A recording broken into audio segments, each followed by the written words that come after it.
Aujourd'hui, le 31 juillet 2025. Première lecture. La nuée couvrit la tente de la rencontre, et la gloire du Seigneur remplit la demeure. Lecture du livre de l'Exode. En ces jours-là, Moïse exécuta tout ce que le Seigneur lui avait ordonné. La demeure de Dieu fut érigée. La deuxième année après la sortie d'Égypte, le premier jour du premier mois. Moïse érigea ainsi la demeure. Il en posa les bases, les poutres et les traverses. Et il dressa les colonnes. Au-dessus de la demeure, il déploya la tente et la recouvrit, comme le Seigneur le lui avait ordonné. Il prit le témoignage et le déposa dans l'arche. Il mit à l'arche ses barres, et la recouvrit de la plaque d'or appelée propitiatoire. Il introduisit l'arche dans la demeure, et posa le rideau pour voiler l'arche du témoignage, comme le Seigneur le lui avait ordonné. La nuée couvrit la tente de la rencontre, et la gloire du Seigneur remplit la demeure.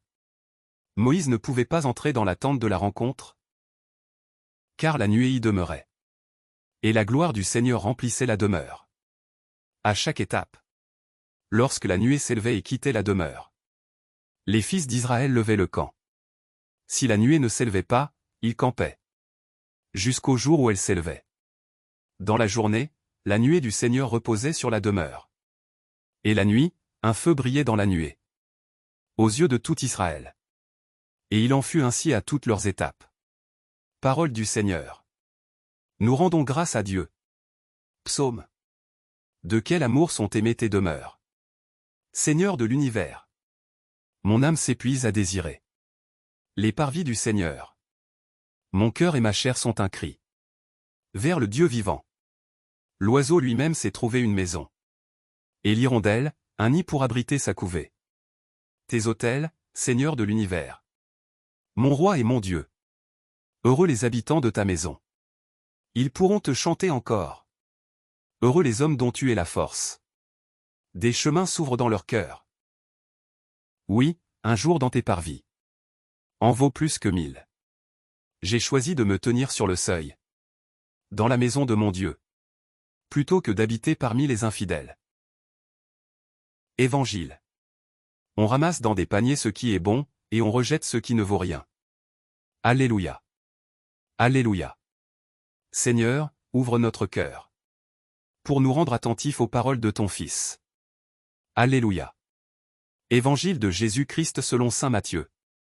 En ce temps-là, Jésus disait aux foules: le royaume des cieux est encore comparable à un filet que l'on jette dans la mer, et qui ramène toutes sortes de poissons. Quand il est plein, on le tire sur le rivage. On s'assied. On ramasse dans des paniers ce qui est bon, et on rejette ce qui ne vaut rien. Ainsi en sera-t-il à la fin du monde. Les anges sortiront pour séparer les méchants du milieu des justes, et les jetteront dans la fournaise. Là, il y aura des pleurs et des grincements de dents. Avez-vous compris tout cela? Ils lui répondent, oui. Jésus ajouta: c'est pourquoi tout scribe, devenu disciple du royaume des cieux, est comparable à un maître de maison, qui tire de son trésor du neuf et de l'ancien. Lorsque Jésus eut terminé ses paraboles, il s'éloigna de là. Acclamons la parole de Dieu. Louange à toi Seigneur Jésus.